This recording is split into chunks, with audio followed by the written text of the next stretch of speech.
Imagine being locked in a tiny cage for your entire life, forced to perform for an audience, and denied the freedom to swim in the vast ocean. Would that be fair? Yet this is the reality for animals at SeaWorld. According to PETA.org, over the last 50 years, more than 40 orcas have died at SeaWorld, many suffering from isolation, trauma, and physical harm. The death of the orca Tilikum, who spent more than 30 years in captivity before his death in 2017, is just one of the many tragic stories that highlight the cruelty of this institution. The question we must ask ourselves today is, can we, in good conscience, continue to support an industry that profits from the suffering of intelligent, sensible creatures? I'm here talking today to not only persuade you that SeaWorld should be shut down, but make you aware of what innocent animals are put through at SeaWorld's entertainment centers. As I mentioned earlier, the orca named Tilikum, who spent more than 30 years in captivity before dying in 2017. Tilikum was captured when he was 2 years old, not for any other reason than for SeaWorld needing orcas for entertainment. According to www.nationalgeographic.com, Tilikum weighed 12,500 pounds and was 22.5 feet long.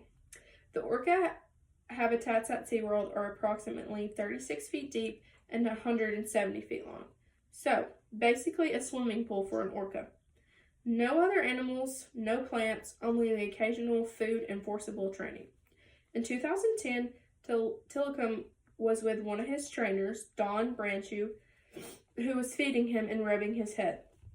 Tilikum grabbed Dawn and pulled her into the water. She drowned and had also been scalped. This was ruled as an accident but could have been completely avoided if the orca had never been captured in the first place. Most of the animals that SeaWorld have there are for the sole purpose of entertainment. Not because they are hurt or sick, but because they are cool to look at. The animals become more sick and hurt once they get there. Orcas almost never show aggression to humans in the wild. The reason we see so many deaths in SeaWorld is because of the malnourishment the animals are given in the aquariums. An orca can live up to 60 years when they are in the wild, but barely make it to 30 years when they are in captivity. Keeping orcas in captivity not only limit their lifespan, but also limit the abilities they have. Orcas are incredibly smart creatures. Orcas display remarkable problem-solving abilities when hunting. They often work in coordinated groups called pods to catch prey.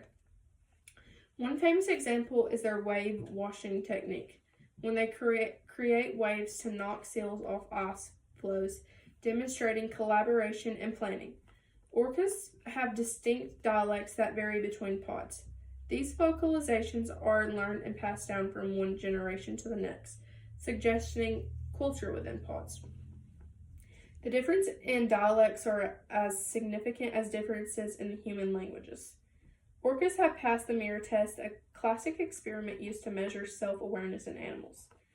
The test involves placing a mark on an animal in a spot it cannot see without a mirror. If the animal uses the mirror to investigate or remove the mark, it indicates self-recognition. Imagine being able to do all of these amazing things and then being in a swimming pool all day by yourself. There is no way this is not considered abuse, or anyone in their right mind could support something like this. In conclusion, SeaWorld's treatment of orcas and other marine animals is both cruel and unnecessary.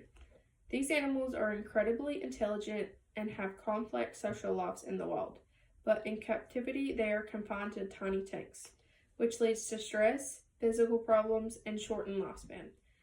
It's simply impossible for orcas to live the way they were meant to live in a place like SeaWorld. Instead of keeping animals in captivity for entertainment, we should focus on protecting them in the wild. We can learn about marine life through conservation efforts and educational programs, not by exploiting animals for profit. It's time to shut SeaWorld down and put an end to captivity of these magnificent creatures. We have the power to make a change that respects both animal welfare and the natural world.